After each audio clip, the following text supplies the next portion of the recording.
சேப்பங்களுக்கு வறுக்குறேங்க. இது வேக வச்சுருக்கு. இந்த மாதிரி சதுரமாக வெட்டிக்குங்க. மஞ்சத்தூள் கொஞ்சோன்னு போட்டு கொஞ்சோன்னு உப்பு போட்டு ஒரு 2 கொதி வேக வச்சு தண்ணியை வடித்து ஆற வச்சுருக்கேன். இது எப்படி வறுக்கிறது நான் சொல்கிறேன் பாருங்கள். வீட்டில் அரைச்ச தூளுங்க, நாங்கள் கடையில் வாங்க மாட்டோம். தனி மிளகாத்தூளுங்க கொஞ்சோன்னு, இதில் காரம் இருக்குது. இது குழம்பு மிளகாத்தூளுங்க.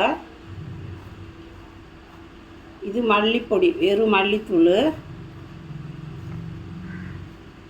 இது கொஞ்சம் ஏற்கனவே உப்பு போட்டிருக்கோம், அது கரெக்டாக இருக்கும் இந்த அளவு. அதுக்கப்புறம் இதில் இஞ்சி பூண்டுங்க, இதில் கொஞ்சம் ஜீரகம், இஞ்சி, வெள்ளைப்பூடி நிறையா சேர்த்துக்குங்க. இது வாய்வு, அதனால் இஞ்சி, வெள்ளைப்பூடு, கொஞ்சோண்டு ஜீரகம் சேர்த்து இஞ்சி பூண்டு விழுது அரைச்சிருக்கேன்.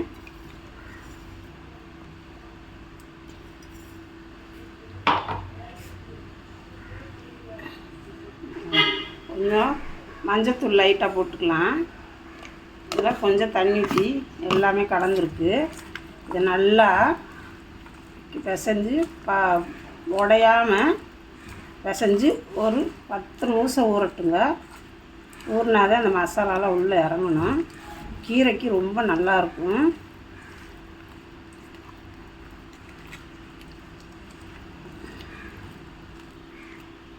இறக்கிட்டு கொஞ்சம் ஊறட்டுங்க. ஊறினோடனே நம்ம வறுக்கலாம். இப்போ கருணக்கிழங்கு அந்த ஊற வச்சுருக்கோம்ல, ஊறிடுச்சு நல்லா.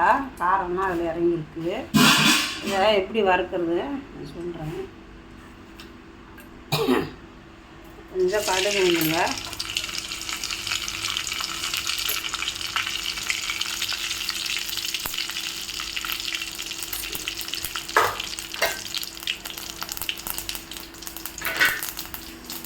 கடுகு போட்டேங்க, கருவேப்பிலை,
இந்த ரெசிபி பிடிச்சிருந்தா கமெண்ட் பண்ணுங்கள், ஷேர் பண்ணுங்கள். உங்கள் வீடியோவில் அடுத்த வீடியோவில் நான் போடுறேன்.